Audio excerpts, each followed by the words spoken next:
So, what's the real difference between a customer who just likes your brand and one who absolutely loves it? Well, it's not just about the product, is it? It's all about the experience. In this explainer, we are going to unlock the blueprint for creating those truly unforgettable moments, and we'll break it down into a few core principles you can actually start using. This right here, this is the question every single brand should be asking itself. What is it that creates that deep, loyal connection? Because it's way more than just a slick website or a good price. The answer you'll find is in designing an experience that feels intentionally human, really thoughtful, and deeply personal. So, where do we even begin to build this incredible experience? Well, surprisingly, it's not with the customer. It's actually with your own team. The very first principle is super simple.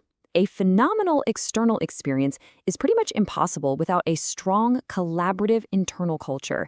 It all has to start from the inside out. And Denise Jacobs just nails it with this quote: "None of us is as smart as all of us." Now, this isn't just some nice, fuzzy sentiment. It's a strategic imperative. The most creative, brilliant solutions, they don't come from some lone genius working in a dark room.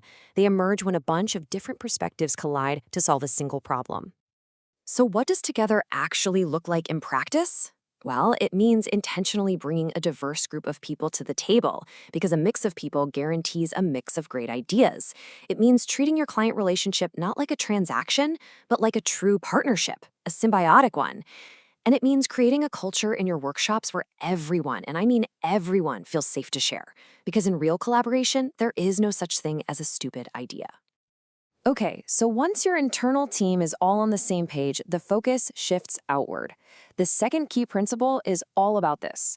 You have to design not just for a user, but for their entire human context. It's about really, truly understanding the world they live in. This quote from Derek Featherstone perfectly captures a huge shift in design thinking. For years and years, the focus was all on the device, the desktop, the tablet, the phone.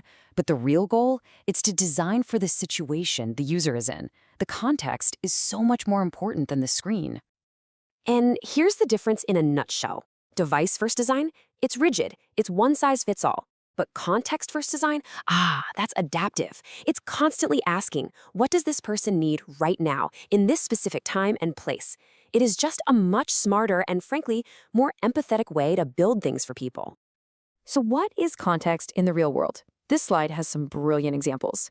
It's as simple as showing a phone number only when your office is actually open, or offering walking directions when you know a user is close by. It's changing event info from logistics before the event to the schedule during the event. And it's even about the user's state of mind. Turning a cold, robotic error message into something clear, friendly, and maybe even a little humorous.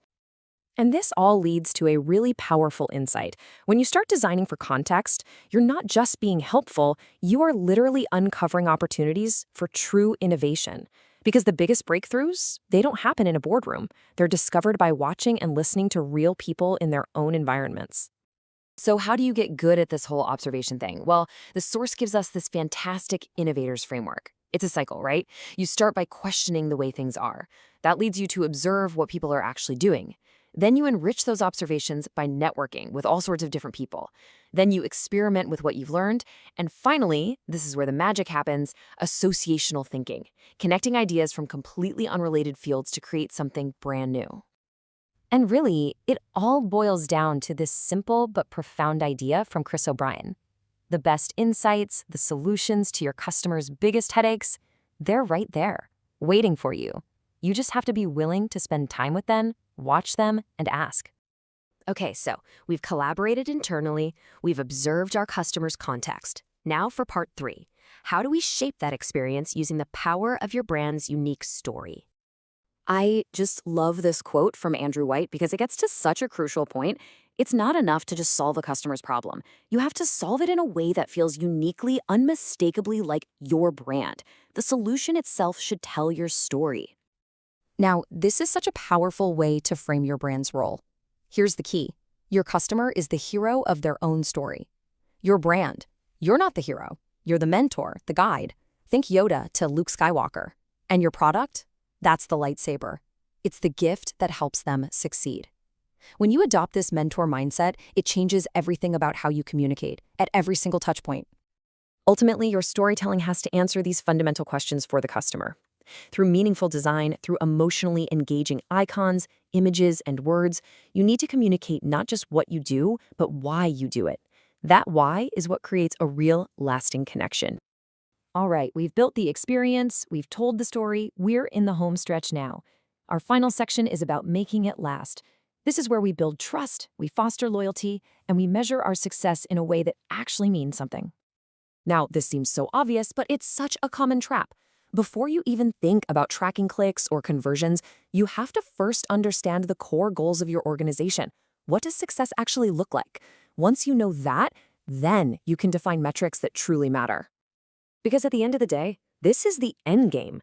Clicks are nice, sure, but trust is everything.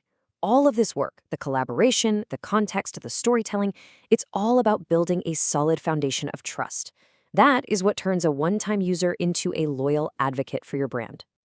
So, how do we build that trust systematically? The source gives us this persuasive design model, and it's all about creating a positive behavioral loop. It starts with a trigger, some cue to act. Then you make that action incredibly simple, and that action has to connect to the core motivation. And finally, the user gets a reward, which makes them want to do it all over again. When you master this loop, you build habits and you build loyalty.